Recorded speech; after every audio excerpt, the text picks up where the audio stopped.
देखिए, देश में एक बात की तो हमारी आवश्यकता है कि हम ज़्यादा से ज़्यादा ग्रीन एनर्जी की तरफ बढ़ें। हमारा जो टारगेट प्रधानमंत्री जी ने दिया है कि 2030 तक 500 गीगावाट ग्रीन एनर्जी हमको बनानी है और धीरे धीरे जो हमारे फॉसिल ईंधन के द्वारा जो एनर्जी यानी जो थर्मल प्लांट्स हैं उसकी घटा करके और बाकी जो सोर्स हमारे जो प्रोजेक्ट्स हैं उनकी ओर आगे बढ़ना है। अब ये ठीक बात है कि हिमाचल जो कि एक पहाड़ी राज्य है, पानी की पर्याप्त मात्रा है और हाइड्रो का ही एकमात्र यहाँ ज़्यादा बड़ा स्कोप है। थर्मल तो यहाँ शायद कोई है भी नहीं, कुछ विंड थोड़ा बहुत होगा, बाकी ज़्यादा हाइड्रो है।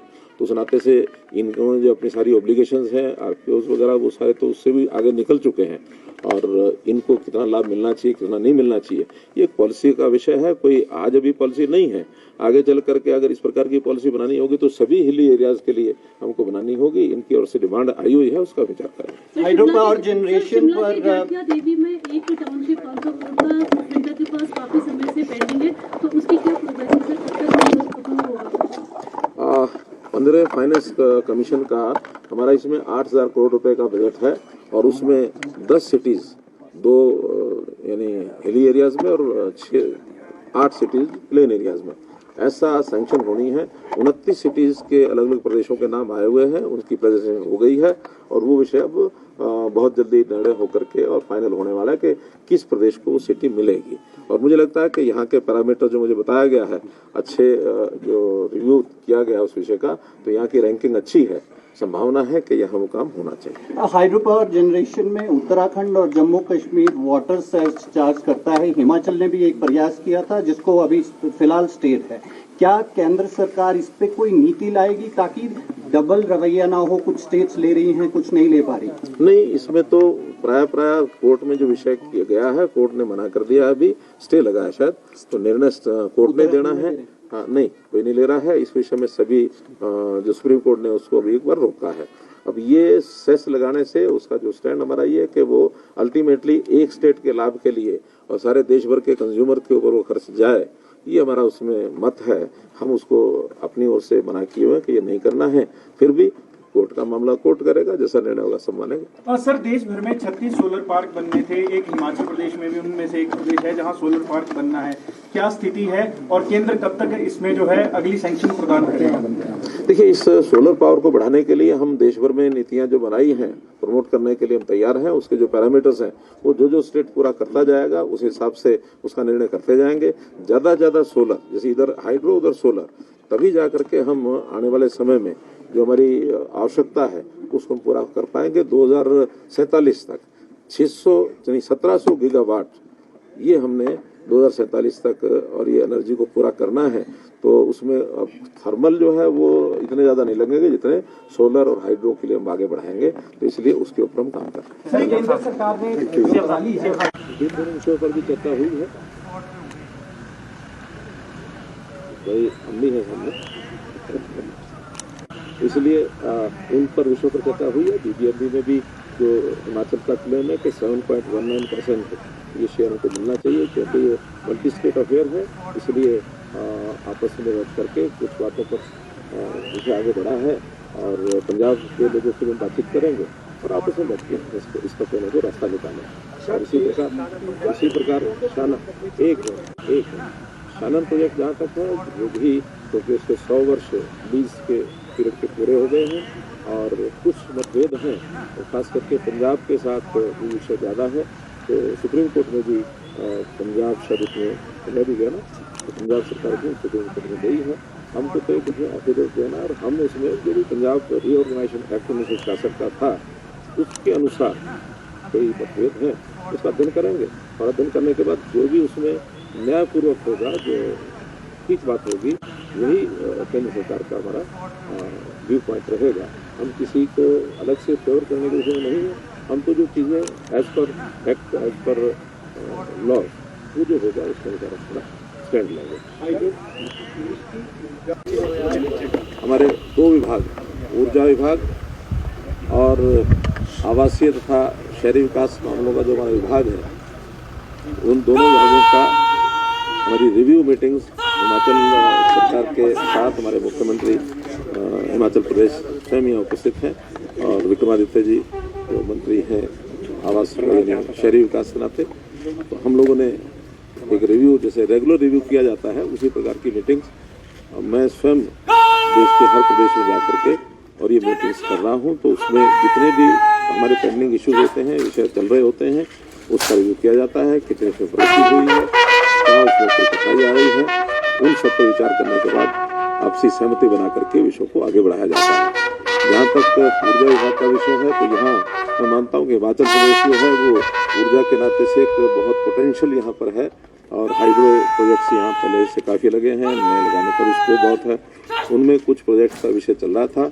एक विषय विशेष तौर पर हमारी हिमाचल सरकार की ओर से था कि फ्री पावर का जो हमारा शेयर है वो बढ़ना चाहिए। उस नाते से पॉलिसी भी बनी है, उसमें थोड़े आपसी सहमति के नाते से कुछ बिंदु थे, उस पर विचार किया है और हमें किसी पॉइंट पर पहुंचे हैं कि जल्दी उसमें महीना 2 महीने के अंदर अंदर उसको हम अपने सारी कैलकुलेशंस करा करके और जो भी रास्ता निकलेगा वो आपस में सहमति बना करके रास्ता निकालेंगे ताकि जो प्रोजेक्ट्स है वो रेगुलरली आगे बना करके और उसका लाभ देश को हो।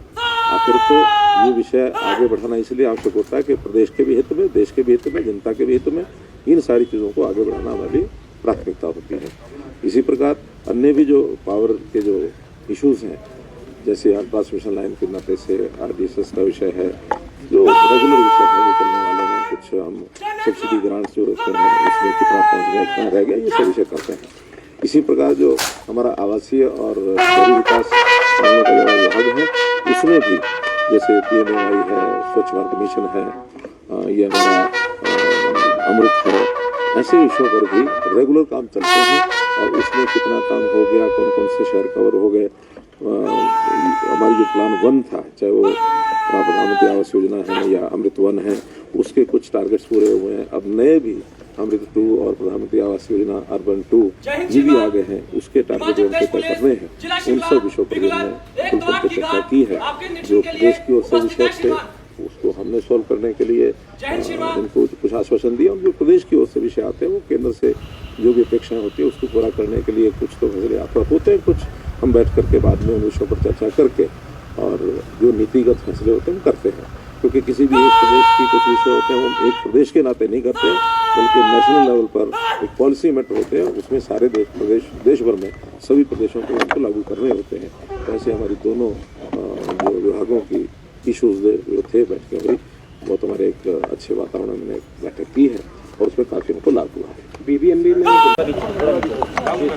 माननीय पूर्व मुख्यमंत्री हरियाणा और ऊर्जा मंत्री माननीय खट्टर साहब का बहुत बहुत धन्यवाद करता हूं कि मंत्री जी हिमाचल प्रदेश में आए। पूरे देश में एक प्रकार की इन्होंने प्रक्रिया शुरू की है और बहुत अच्छी बात है। इस प्रक्रिया के माध्यम से हमें खुला टाइम मिल जाता है और उनसे चर्चा करने के विषय जो होते हैं उन पर खुलकर चर्चा भी होती है और हमको प्रेजेंट करने का भी मौका मिलता है। आज बड़ी सौहार्दपूर्ण वातावरण में बातचीत हुई, विषयों को समझा गया। हमारे ऊर्जा के क्षेत्र में 2-3 इशूज़ थे। पहला इशू है कि हमारी जो सुन्नी, लूरी, धौलासीद और कुठेर पावर प्रोजेक्ट में 12-18-20 वाला प्रोजेक्ट और 40-60 वाला प्रोजेक्ट हमको हिमाचल में वापस मिले।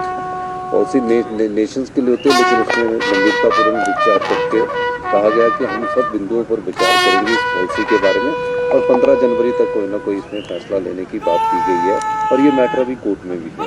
तो इन विषयों पर बहुत विस्तृत से माननीय मंत्री जी ने देखा, विचार किया, क्योंकि हमारे पास पानी के अलावा कोई रॉ मटेरियल है ही नहीं। इंडस्ट्री हमारी सिर्फ बद्दी वाली लाइन पर है, तो ये हमारे लिए एक बहुत ही महत्वपूर्ण विषय था जिस पर बहुत गंभीरता से विचार करने के बाद अधिकारियों की बैठक करने के बाद फिर कैलकुलेशंस पर जाएंगे, फिर कैसे आगे बढ़ा जाएगा वो फैसला 15 जनवरी से पहले आएगा। दूसरा विषय हमारा शानन प्रोजेक्ट का बारे में था। शानन प्रोजेक्ट के बारे में हमने माननीय मंत्री जी से अनुरोध किया, जो भी कानून के दायरे 1966 का जो रीऑर्गेनाइजेशन एक्ट है उसके तहत जो कानून बना है उस कानून के दायरे के तहत आप भी एक सुप्रीम कोर्ट में एफिडेविट दीजिए। पंजाब सुप्रीम कोर्ट गया हुआ है, क्योंकि जो हमारा शानन पावर प्रोजेक्ट था वो ओल्ड हिमाचल में था। तो मर्जर जो हमारा हुआ था तो 1966 में जो एरिया था उसका पार्ट ही नहीं था। तो माननीय मंत्री जी ने दिशा निर्देश दिए कि मुझे उस एक्ट की कॉपी पढ़ाई जाए और जो उस समय के एक्ट के हिसाब से अपना एफिडेविट देंगे। और पंजाब ने जो क्लेम किया है वो गलत क्लेम किया। पंजाब भी हमारा भाई है, लेकिन उनसे हम चाहेंगे कि जो एक्ट की मूल विचार है उसको उसमें सम्मिलित किया जाए।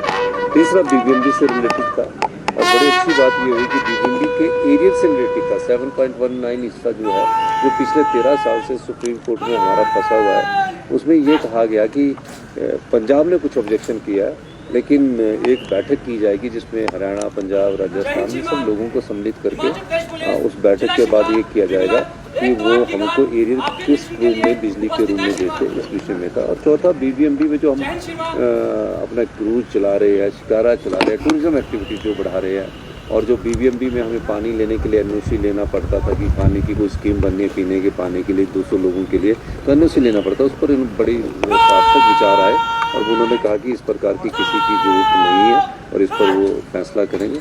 ये 3 विषय ऊर्जा से संबंधित है। बाकी जो भारत सरकार से RDSS की स्कीम है उसकी प्रोग्रेस के बारे में बात की गई, उसमें हम थोड़ा सा हमारा स्लो है, जिसके बारे में माननीय मंत्री जी ने दिशा निर्देश दिए कि इसको तुरंत प्रभाव से आप करिए ताकि हमें आपको और पैसा दे सकें।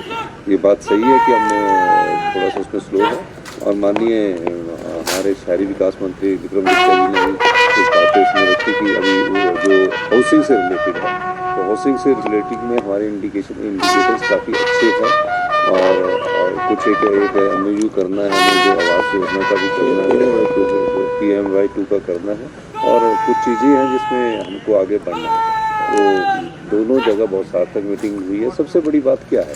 सबसे बड़ी बात है कि 2 घंटे लगा के कोई केंद्रीय मंत्री यहाँ आकर बात सुनता है तो उसकी बात पर बहुत ज़्यादा बात रहती है। मैं पिछले दिनों भी माननीय मंत्री जी से मिला था अपनी रॉयल्टी के लिए लेकर, हम सबके ट्रस्ट से लेकर, तो माननीय मंत्री जी ने बड़ी गंभीरतापूर्वक बात की और आज भी बड़ी गंभीरतापूर्वक से बात की है, क्योंकि नेशनल प्रोस्पेक्टिव के पॉइंट ऑफ व्यू से भी कई चीज़ों को देखना होता है, लेकिन हमारे स्टेट के इंटरेस्ट को भी हम देखना चाह रहे हैं। हमने कहा कि जब प्राइवेट प्लेयर हमको 12, 18, 30 दे सकते हैं तो लोक उपक्रम क्यों नहीं दे सकते? तो एक स्टडी करना पड़ेगा कि किसका क्या इम्पैक्ट पड़ता है। सारी स्टडी के बाद हम आगे बढ़ेंगे, और निश्चित तौर पर आज दोनों विषयों पर बहुत अच्छी बात है। और प्रोग्रेस बोर्ड लेकर आपने, हमको भी कुछ चीज़ें पता होती है, जब प्रेजेंटेशन होती है तो हमें भी कुछ चीज़ों का ज्ञान होता है। ये बहुत अच्छी पहल माननीय मंत्री जी ने की, और ये मेरे को पहले ये केंद्रीय मंत्री होंगे जो पूरे राज्यों में जाकर जा रहे हैं, मैं इनका व्यक्तिगत तौर से भी धन्यवाद करूँगा कि आपने जो हमको बातें सुनी है और उस पर गंभीरतापूर्वक फैसला करने की बात की। क्योंकि क्या होता है कि मैं जाता हूँ फिर वो कागज़ पर वहाँ पड़ा रहते हैं, फिर उसके बाद मैं दोबारा जाऊँगा तो करेंगे, लेकिन यहाँ आके एक फैसला तो हुआ। काफ़ी सालों से हमारे कई फैसले अटके थे, 15-15 साल से फैसला अटके थे, और क्योंकि इनके पास अनुभव है, मुख्यमंत्री रहे, तो फैसला करने की ताकत अनुभव देता, नॉलेज होती है, तो इन्होंने फैसला कर दिए।